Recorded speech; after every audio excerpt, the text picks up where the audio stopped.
I work at a convenience store at the corner of a small shopping strip. It's basically a smaller, local version of a 7-Eleven. I had been working morning shifts for a while, starting at 3 a.m. and ending at 1 p.m. I agreed to these shifts because they were always the slowest and required the least amount of work. My job mostly involved tending to customers, filling the shelves, and taking out the trash, which meant I often had nothing to do. It was the middle of winter at the time, but I live in a warmer state, so it usually rains instead of snows. That morning, it was a light downpour, but enough to keep most people away. On early mornings like these, I like to lean against the front of the building outside and smoke to pass the time. I wasn't supposed to, but there wasn't anyone around to stop me. Along the shopping strip were maybe 8 or 9 other stores connected to ours. All of them were typical businesses with normal hours, so none of them opened until around 6 or 7 in the morning. So, when I saw a car pull into the parking lot while I was smoking, I assumed they were coming to the convenience store. I finished my cigarette, tossed it in the trash, and headed back inside. I rounded the corner, expecting the customer to walk in any second. But after a few minutes, no one came. I checked again. The car was still there, parked in a space nearby, but the headlights were off, and as far as I could tell, nobody was inside. The rain continued to lightly pour, and all the other stores were still closed. It was strange, but I didn't think too much about it. Maybe they had just stopped to grab something from one of the other stores. I took one last look around. Still nothing. The car sat empty, and I saw no sign of movement.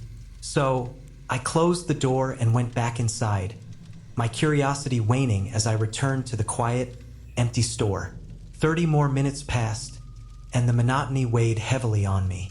I'd barely moved from behind the counter, staring into space, wishing for something, anything, to break the silence. Glancing at the clock, I realized I'd only been there for a little over an hour. Deciding it was time to do something, I grabbed the trash bags and started walking around, emptying the bins. At least this would give me something to focus on. As I was replacing the last trash bag, a faint click echoed from outside. It sounded like something snapping or breaking, but between the rain hitting the roof and the distance, it was impossible to tell what caused it. I barely thought about it at the time. Just another random noise that old buildings make. Once the cart was filled, I rolled it into the back room and unlocked the back door that led to the dumpster. The rain had picked up, coming down harder now, just my luck. I sighed as I pushed the cart through the downpour, the wet concrete beneath me slick and treacherous. The dumpster was directly across from the door, so the trip wasn't long, but it felt much longer in the freezing rain. After tossing the trash, I turned back to head for the door, but something caught my eye. The door to the store next to mine was wedged open. It was strange because that store never opened earlier than 6 a.m., and the lights were still off. I thought I must be mistaken, so I quickly went back inside to get out of the rain. But when I looked again, all the lights in the neighboring store were still off, and the door seemed locked, as it always was at this time. I stood there for a moment, confused, wondering if I'd imagined it. But after a few more seconds of staring at the door, I figured I had nothing better to do. I stepped back outside, walked over to the open door, and peeked inside. It was dark, but I could see that it led into a small, closet-like room, which in turn had another door, likely leading to the main storeroom. I stepped inside, careful not to make it seem like I was snooping, just trying to get a sense of what was going on. From within the store, I could hear someone moving around, walking, opening drawers, and making a mess. My heart began to race. That wasn't normal. "Hey, is everything okay in there?" I called out, hoping for a reassuring response. But the moment the words left my mouth, the noises stopped. I waited for a moment, but then the silence that followed made my stomach drop. Something was wrong. This wasn't right. I stepped back outside, into the rain, and quickly made my way back to my store. As I approached, I noticed something odd about the door. There was no handle. The door, which had a handle and lock just moments ago, was now missing one. Just a hole where it used to be. Then I saw it. The wedge that was holding the door open was the broken handle. My heart pounded in my chest. Panic set in. Someone had been inside. I ran back to my store, locked all the doors, and immediately called 911, as well as my store manager. While I was waiting for the authorities to arrive, I went up to the wall that connected our stores and pressed my ear against it. From the other side, I could hear frantic movement. Whoever it was now scrambling, knocking things over, and tossing items around. About a minute later, I heard sirens and saw flashing lights outside. The footsteps on the other side of the wall quickly moved to the back of the store, and then I heard loud yelling, police officers shouting commands. The chaos on the other side was like a blur, and I couldn't help but feel a chill run down my spine. After a few moments, things calmed down. I cautiously checked the back door and saw less commotion. I stepped outside to talk to the officers, thankful they had arrived so quickly. They arrested a man who was found with a pillowcase full of nearly $6,000 worth of stolen items. He also had an empty firearm and several tools that could easily break down doors and locks. What I didn't know at the time was that the man had also broken into the store 2 spots down. They told me he had likely known that I called the police, which is why he'd been moving so quickly when the officers arrived. There were large scratches on the back of our door handle, possibly from a previous attempt, but it was unclear if he had planned to target my store directly. The police handled the situation, but the image of that broken door handle stayed with me long after. Even now, I can't shake the feeling that something more sinister had been at play that morning.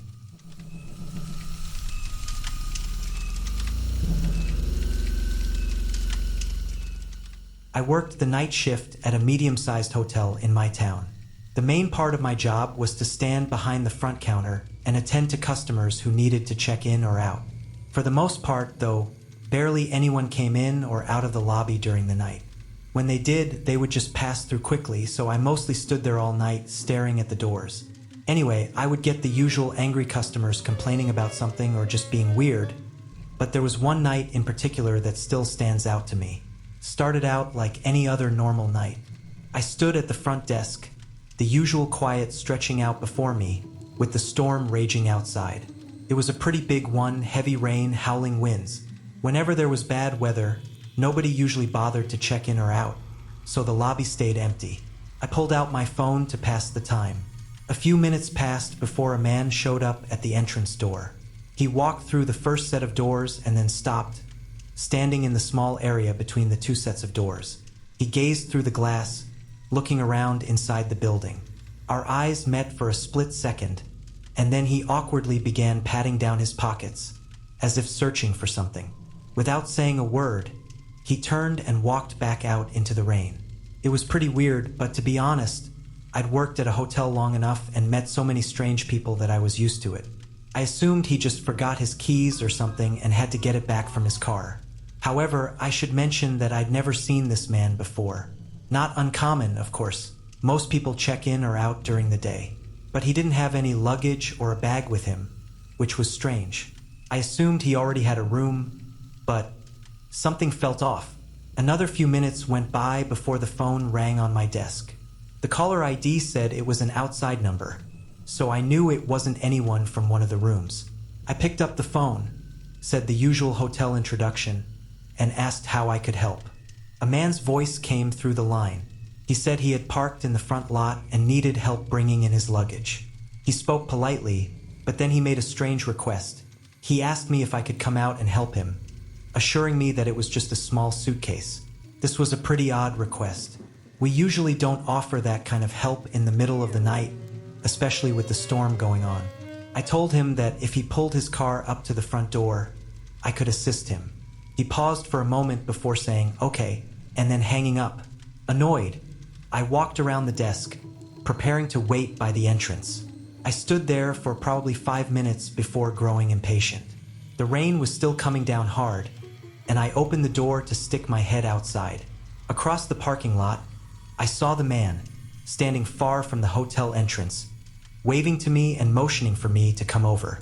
A chill ran down my spine. Why didn't he want to pull his car up? Why would someone want to walk through a storm with their luggage? I felt uneasy, but I closed the door and returned to my desk, figuring that if he really needed my help, he'd bring the car up.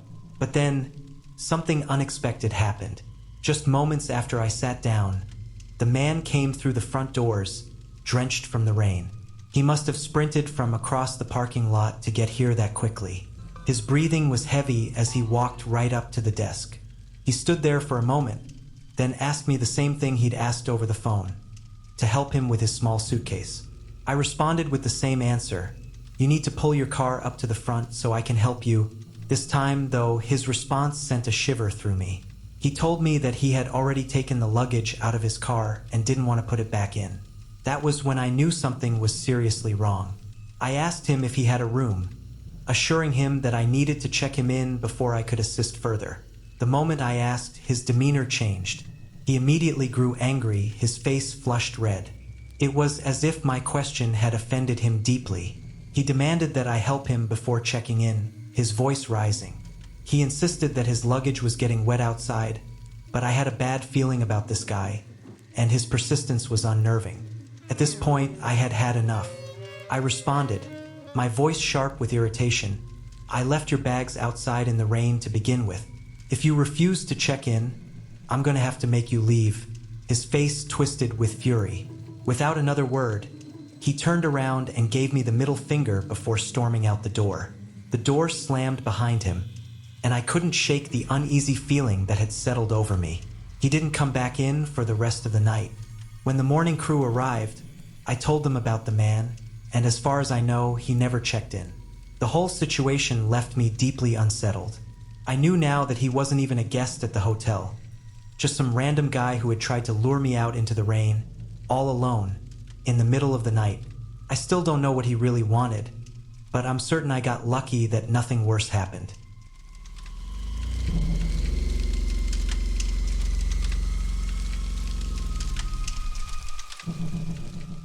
I work as a mechanic for a car shop in my town. It's a locally owned and run repair place that started up many years ago. The shop runs out of an old warehouse and has a bunch of broken down cars and pieces of cars sitting outside in what we refer to as the scrapyard. It's just the name we give it. Most of the scrapyard is just cars waiting for parts. Anyway, my job for the past 2 years has been to order and keep track of stock that goes in and out. The best time to do this is when it isn't busy, so overnight I guess I kind of doubled as a security guard too. It wasn't uncommon for crazy people and teenagers to jump the fence and try to mess with or steal stuff from the scrapyard. On this particular night, I got into work at 8 o'clock, talking to my boss for a bit before he left. Then it was just me in the warehouse. It was raining outside, so inside the building it was really noisy but also calming in a way. I did my usual routine of going through the orders that the mechanics had sent in and checking what had been used during the day. There was nothing out of the ordinary, but 2 cars needed very specific parts. For one of them, the mechanic didn't write down the model year, which sometimes can be really important. I got up from the desk and walked through the warehouse, looking for this gray Nissan Versa so I could confirm what part to get. But as I got to the end of the warehouse, I still didn't see it. I sighed, knowing it had to be in the scrapyard. Of course, it was on the one day that it was raining. I went back to my desk, and after a brief coffee break, I grabbed my jacket and flashlight and went to the back door. The rain seemed to have picked up since I was last outside, but in the distance, I could see the car I was looking for, hiding between a few other vehicles. I stepped out into the rain and started walking over, turning on my flashlight. As I got about to the center of the scrapyard, though, a sudden movement from something in front of me made me stop in my tracks. It was at the edge of the light, and I wasn't exactly paying attention, but it looked like a person moving from behind one of the cars. The rain covered up any sound I would have heard, though, so I just stood there and held my flashlight up, waiting for any more movement. "Hello? I saw you already. Just get out of here," I yelled, hoping it was just some kid messing around. I took a few steps closer to where I'd seen them and yelled again for them to leave the property. I didn't see anything, so I moved closer and started to look around the whole area. But whoever was there must have left already. Honestly, I was relieved that I didn't have to call the cops or do anything drastic. I quickly walked over to the Nissan, got the model year, then jogged back to the warehouse and went inside. I took off my jacket and sat back at the desk, filling out the rest of the info and sending through the order.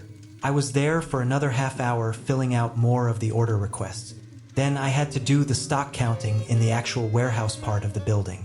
By then, it was probably 12:30 or 1 a.m. I walked along the shelves and checked what everyday products and parts had been used up. While making my way down the first set of shelves, a sudden thud rang through the warehouse, and then the lights went out.